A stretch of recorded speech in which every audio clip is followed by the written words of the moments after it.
Berapa banyak pengusaha yang mau exit atau mencari dana bermimpi listing jadi emiten di bursa saham IPO yang akan meraup keuntungan yang besar? Jawabannya banyak, tetapi tidak semua bisa mencapai ke sana karena tidak mudah mencapai bisnisnya. Karena bisnis Anda harus sudah bisnis 3.0.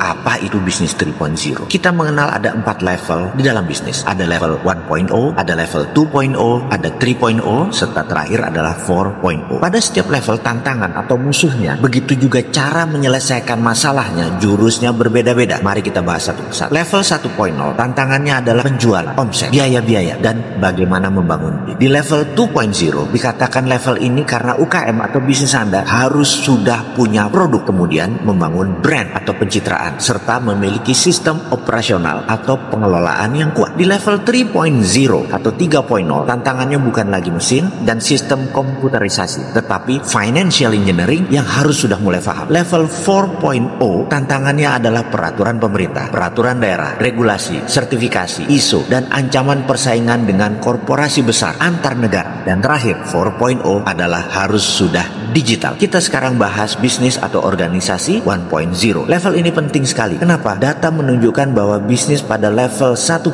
ini saat ini menyumbang lebih dari 40% penyerapan lapangan kerja karena jumlah UKM bisnis 1.0 itu lebih dari 30 juta. Tantangan pada level 1.0 ini sampai hari ini bahkan masih menjadi momok bagi banyak kaum UKM. Apa masalahnya? Lemahnya pembukuan, lemahnya pencatatan, kualitas produksi tidak tinggi, dan kebanyakan adalah trading atau perdagangan jual beli. Untuk naik ke 2.0 harus ada produk. Itu syarat. Ini masalah terbesar UKM tidak punya produk sendiri. Pada bisnis atau organisasi 2.0 tantangannya adalah branding, pencitraan atau level kepercayaan, serta pengelolaan organisasi yang kuat. Kuncinya apa untuk sukses? Teamworknya harus kompeten serta bersinergi, saling bekerja sama dan saling mendukung. Di masa lockdown atau slowdown saat ini, membangun manusia dan menyiapkan bisnis 1.0 jadi 2.0 adalah strategi yang tepat untuk dikerjakan sekarang. Kalau Anda sudah punya produk, sudah punya manajemen, baru naikkan bisnis organisasi Anda menjadi 3.0. Di sini, seperti di awal video ini, tantangan adalah financial engineering, pengelolaan keuangan yang cerdas. Kata kuncinya adalah sistem keuangan, mempunyai sistem yang autopilot dalam bidang keuangan. Sekarang kita review ulangi sekali lagi. Kita sudah bahas bisnis 1.0.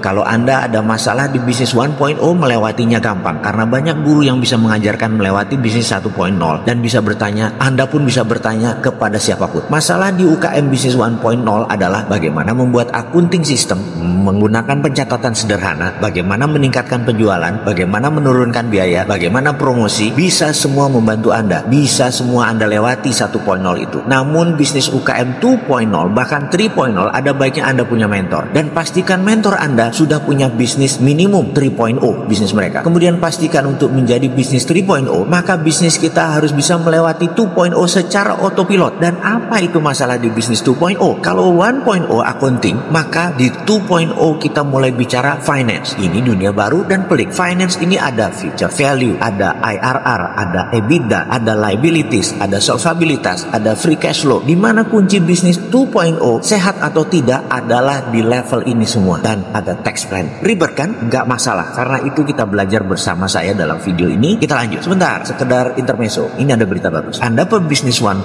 derajat Anda lebih tinggi dibandingkan karyawan. Derajat pemikiran Anda jauh banget. Dan sering tipe karyawan di dunia sosmed komentarnya kayak owner 3.0. Bahkan begitu bos telat kasih gaji THR, panik, bete, wajahnya mulai bersungut-sungut panjang. Terus begitu dibayarin THR, gak peduli lagi dari mana datangnya THR, baru dia mulai tenang dan mulai bisa belagu lagi. Faktanya sering tuh bisnis 1.0 berhutang hanya untuk bayarin THR kalian. Di sini sisi baiknya pebisnis 1.0.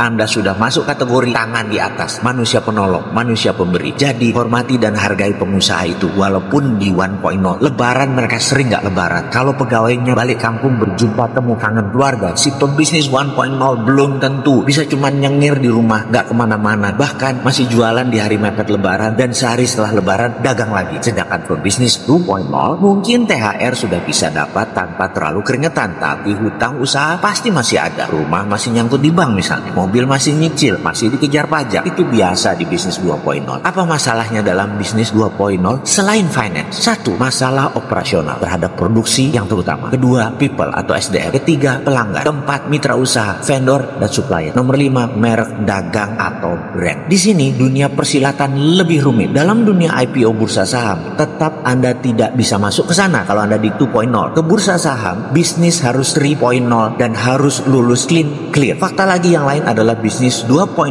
sulit naik menjadi 3.0. Disinilah bisnis trap terjadi. Banyak pebisnis bahkan tahunan, di atas 10 tahunan usahanya stuck di 2.0, tidak lulus-lulus atau terjebak. Namun bisa miliuner juga di level ini. Dan sebagai informasi saja, setelah lulus 1.0 Anda di 2.0, Anda mulai dilirik oleh bank sebenarnya, tapi sering tidak punya jaminan. Jadi kalau Anda mulai dilirik bank, ya lembaga platform urun dana Santara mau terima Anda. Anda layak dibiayai walaupun Anda di kacamata bankers belum bankable karena tidak punya aset. Kembali ke 2.0. Di sini jurusnya perlu jurus khusus. Ada baiknya Anda berkumpul dengan yang 2.0 juga, bahkan yang lebih tinggi misalnya dengan 3.0. Jadi kesimpulan ke depan, kalau mau membantu ekonomi Indonesia, kuncinya bisnis UKM 2.0 ini diangkat, dan itu kami hadir solusinya. Ada 10 juta lebih UKM bisnis 2.0 ini. Anda pebisnis 2.0 perlu modal bukan? Untuk scale up membesarkan usaha Anda atau untuk branch out buka cabang. Pasti di 2.0 Anda sudah punya perusahaan atau PT, sudah punya omset yang stabil, pasti sudah punya sistem pembukuan finance yang rapi, sudah punya merek dagang, sudah punya produk. Kalau semua lengkap, Anda layak untuk terbang dengan mencari pendanaan melalui Santara. Itulah solusinya, dan ada lebih 4 triliun rupiah dana tersedia untuk Anda berkembang, untuk Anda sukses. Ayo, mana UKM Anda?